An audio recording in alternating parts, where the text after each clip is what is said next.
Good guy, that Mike Garafolo.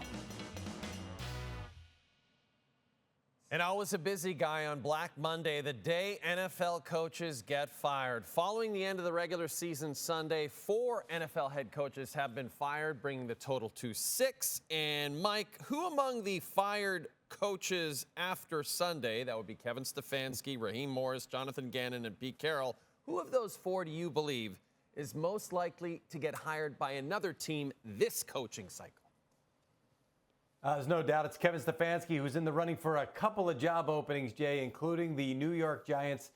The Giants did have a list going in, but I was told if one of these coaches pops free, Stefanski, John Harbaugh, who we're going to talk about shortly, Mike Tomlin as well, guys that have been successful, and Stefanski's a 2-time coach of the year, even though the last couple of years he hasn't been as successful, that those guys would be high on the Giants list. Well, here's Stefanski, a Philadelphia native who now could potentially come back close to Philadelphia in New Jersey, not far from his house at the Jersey Shore. He vacations at the shore, kind of like I do, but he's much further south. So he had made that drive during the summer from Cleveland all the way to Jersey. So, family life's a big part of it. So that's one way of me saying it's an attractive job to him. Another way of me saying it is Jackson Dart is a young quarterback that could use an offensive-minded head coach, because there's not a lot of them out there, Jay. A lot of the NFL head coaches now offensively are calling the plays, about half the league. So that really shrinks it for the Giants if they're looking for an offensive coach. So the fact that Stefanski popped free here,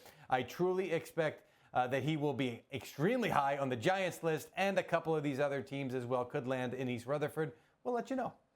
Okay, you mentioned John Harbaugh.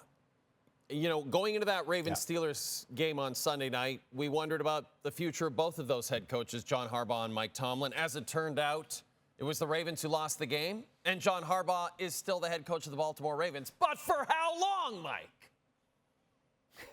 I'm still keeping an eye on Tomlin, even though they're in the postseason. Let's see how long their run winds up being. As for Harbaugh, I'm not surprised that Monday came and went without a decision in Baltimore. You're looking at some of these head coaching spots, and you're saying, okay, these ones could pop quickly, and they were the ones that we were looking at, whether it was Gannon or Pete Carroll or Kevin Stefanski. This Baltimore one's going to take more time, because the way that they lost that game, everybody needed to take a step back, remove the emotion from it. It was also a Sunday night game, so they got back late, so that gave them a late start on it. Steve Bisciotti, the owner of the Ravens, he's never one to act impulsively, so you knew there were going to be some conversations with him. And Harbaugh himself has got to take stock of where he is as a head coach right now and where the organization is. It's a great organization to work for and to be a coach for, and I know that Harbaugh feels fortunate to have been one this long. And the Ravens know what they have in John Harbaugh, one of the better coaches who in a minute would have another head coaching job if he popped free. So it's a long way of me saying, in the end, I still think John Harbaugh is the coach of the Ravens in 2026. He's got a couple of years left on that contract. Just got to figure out the finer details. Staffing could change one or both of his defensive coordinators. I think that's going to be a part of it. And then what's the relationship like with Lamar Jackson? How good can it be moving forward? These are conversations that need to be had. Again, I can't guarantee it, but if you're asking me now, I think Harbaugh remains the coach of the Ravens. Okay, so as of right now, as you and I are speaking, 6 coaching vacancies. We talked about some names of potential candidates like Stefanski. Any other names we should be looking for, Mike, as the interview process starts to begin here?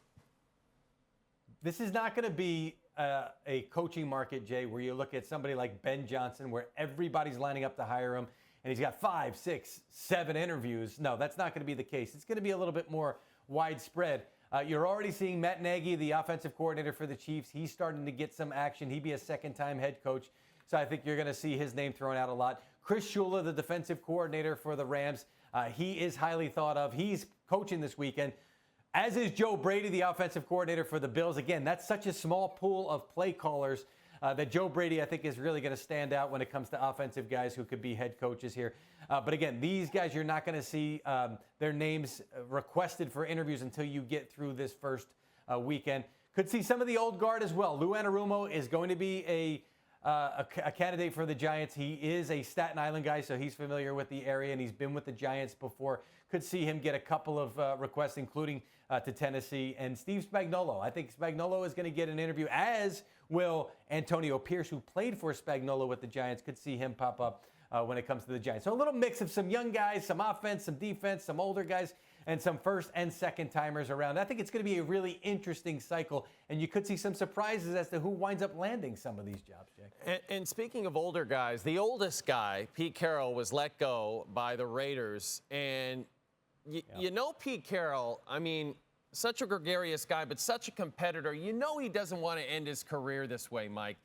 Do you think Pete Carroll retires at this point, or does he try to catch on with somebody else in his mid-70s?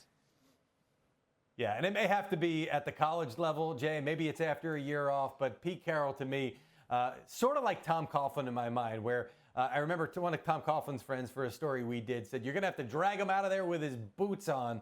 I think it'll wind up sort of being the case for Pete Carroll if someone has an interest in him.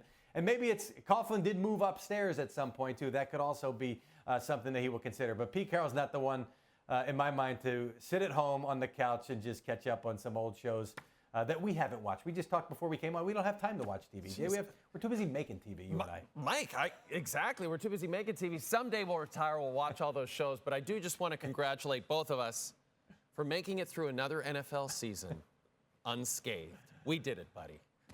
Yeah. The only problem is the off season. You know, I get this every year. What do you do in the off? What do I do in the off season? I work even harder. Exactly. Whereas I mostly just rest on the couch.